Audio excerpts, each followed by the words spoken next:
Hello student, मैं R S Chandran से आपको स्वागत करता हूं आपके अपने क्वेश्चन सेंटर अर्जुन प्लस में।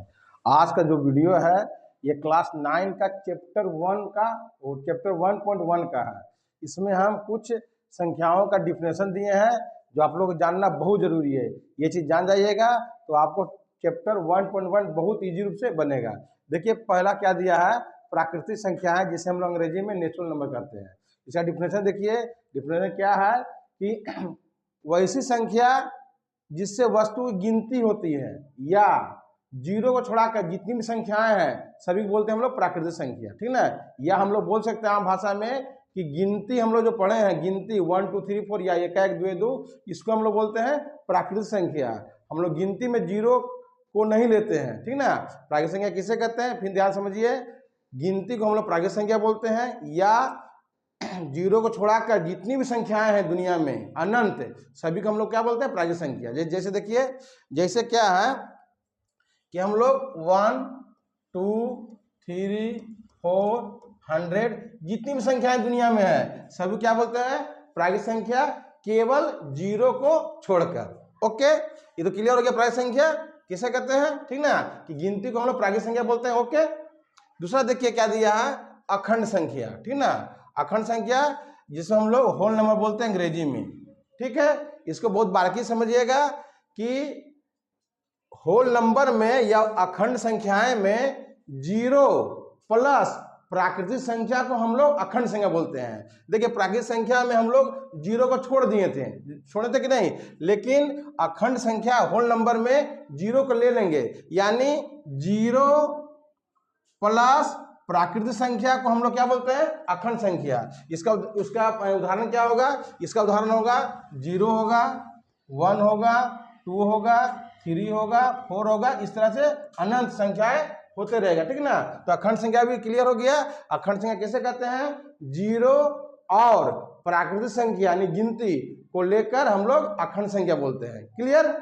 तीसरा देखिए दिया है पूर्ण संख्या, इंटीजर जिसको बोलते हैं। बहुत अच्छी तरह समझिएगा इससे भी कि क्या बोला है इंटीजर, कि अखंड संख्याएं। देखिए समझिए, अखंड संख्याएं तथा ऋणात्मक संख्याएं को हम लोग बोलते हैं पूर्ण संख्या, ठीक ना।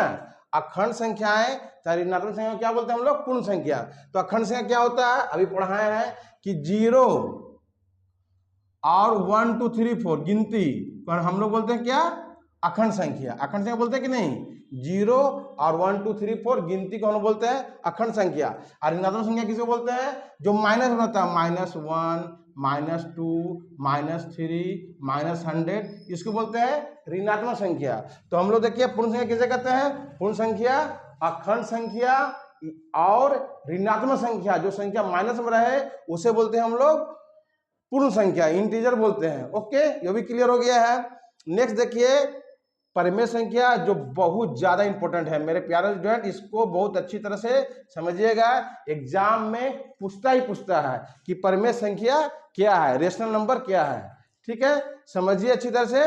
देख क्या बोला गया है, इसको बहुत बारीकी से बताएंगे। क्या बोला क्वेश्चन, कि जिन सभी संख्याओं को p/q के रूप में प्रकट किया जा सके, ठीक ना, जिन सभी संख्याओं को p/q के रूप में प्रकट किया जा सके। तो हम समझेंगे p/q क्या होता है।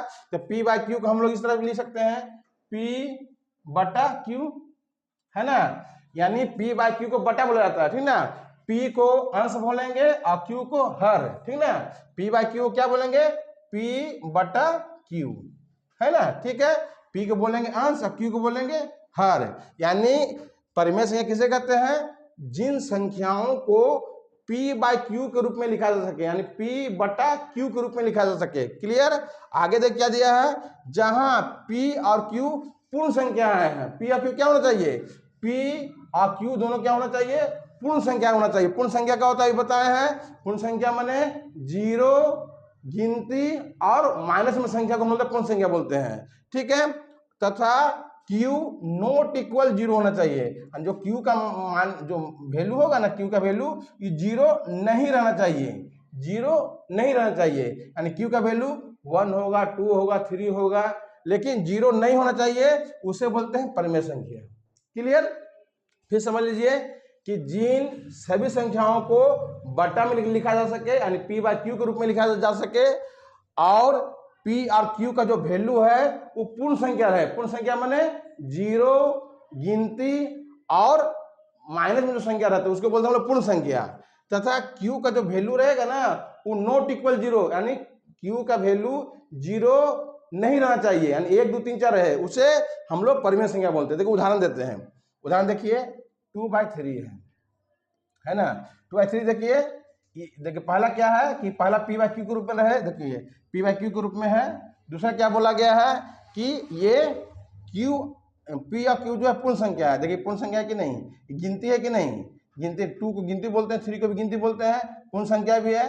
तीसरा देखिए क्या बोल रहा है, क्यू का मान नॉट इक्वल जीरो, जीरो नहीं रहना चाहिए। देखिए क्यू का मान क्या है, क्यू का मान 3 है, जीरो तो नहीं है, यानी ये क्या है, पूर्ण संख्या, ये क्या है, परिमेय संख्या है। ओके, उसी तरह देखिए दे दिया केवल 10, ये 10 परिमेय संख्या है कि नहीं, ये 10 परिमेय संख्या है। कैसे हम बता रहे हैं, देखिए 10 को हम 10/1 भी लिख सकते हैं, ठीक है। तो ये क्या हो गया, बटन हो गया, पी बाई क्यू के फॉर्म में हो गया, ठीक है।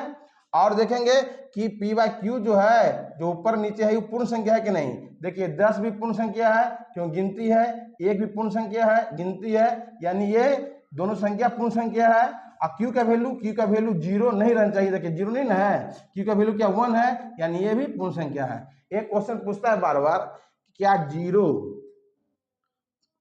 परिमेय संख्या है, तो हम लोग बोलेंगे जीरो परिमेय संख्या है। कैसे देखिए समझिए कि हम कोई भी संख्या को बटा 1 लिखते हैं कि नहीं, क्लियर। अब देखिए फॉर्मूला लगाइए, जो रूल है कि पी बाई क्यू के रूप में लिखना चाहिए, तो देखो पी बाई क्यू के रूप में लिखा है। ओके, पी और क्यू का वैल्यू क्या पूर्ण संख्या होना चाहिए। देखिए जीरो गिनती में आता है ना, या तो जीरो तो आपका पूर्ण संख्या भी है। पूर्ण संख्या किसे कहते हैं मालूम है कि जीरो प्लस आपका गिनती प्लस जो नेगेटिव में रहे, माने माइनस में रहे, उसको बोलते हैं हम लोग पूर्ण संख्या। तो ये तीनों रूल फॉलो कर रहा है। और नीचे क्या लिखा है, नीचे क्यू का जो वैल्यू है नीचे वाला जीरो नहीं रहना चाहिए, तो जीरो तो नहीं है 1, यानी ये क्या है, ये आपका पूर्ण संख्या, ये आपका परिमेय संख्या है। क्लियर हुआ कि नहीं, परिमेय संख्या, ठीक है। देखिए ये देखिए परिमेय संख्या, ये भी बहुत ज़्यादा इंपॉर्टेंट है कि आप परिमेय संख्या किसे कहते हैं, ये भी बहुत ज़्यादा इंपॉर्टेंट समझिए, लेकिन सबसे ज़्यादा इंपॉर्टेंट परिमेय संख्या है। देखिए क्या बोला गया है कि जिन सभी संख्याओं को पी बाई क्यू के रूप में प्रकट नहीं किया जा सके, ठीक है, प्रकट नहीं किया जा सके, उसे अपरिमेय संख्या कहते हैं। ये भी बोल सकते हैं, या पूरा जो हम लिखवाएं वो लिखिए कि जिन सभी संख्याओं को पी बाई क्यू के रूप में प्रकट नहीं किया जा सकता है, तथा जहां पी और क्यू पूर्ण संख्याएं हैं और क्यू नॉट इक्वल जीरो हो, उन्हें अपरिमेय संख्या कहते हैं। तो अपरिमेय संख्या कहते किसको है, देखिए अपरिमेय संख्या उदाहरण दे दिए, √2 क्या है, अपरिमेय संख्या है। यदि आपको बोला जाए कि √4 ये क्या है, अपरिमेय संख्या है कि नहीं, तो ये अपरिमेय संख्या नहीं है, ये परिमेय संख्या है। क्यों बोले कि √4 का वैल्यू क्या होता है, 2 होता है ना। और 2 एक परिमेय संख्या, अपरिमेय संख्या नहीं है। इसको क्यों हम बोले अपरिमेय संख्या, क्योंकि √2 का वैल्यू नहीं हो पाएगा, ठीक है, ये पॉइंट में आ जाएगा, इसलिए इसे अपरिमेय संख्या बोला गया। देखिए √5 है, √5 को हम लोग अपरिमेय संख्या बोले, √11 का भी नहीं निकलेगा, इसलिए अपरिमेय संख्या है, ठीक है। इस तरह देखिए, इससे भी अच्छा आपको वीडियो चाहिए या चैप्टर 1.1 का पूरा वीडियो चाहिए, तो आप हमारे स्टूडेंट प्लस के ऐप्स में जाइए, आप प्ले स्टोर में जाइए, स्टूडेंट प्लस का ऐप इंस्टॉल कीजिए, डाउनलोड कीजिए, और आप मात्र 49 रुपया में मैथ का टोटल कोर्स 1 ईयर तक एक टाइम फीस दीजिए, और साल भर यानी 1 साल तक आप फ्री में अच्छी तरह से नोट्स के सहित पढ़िए।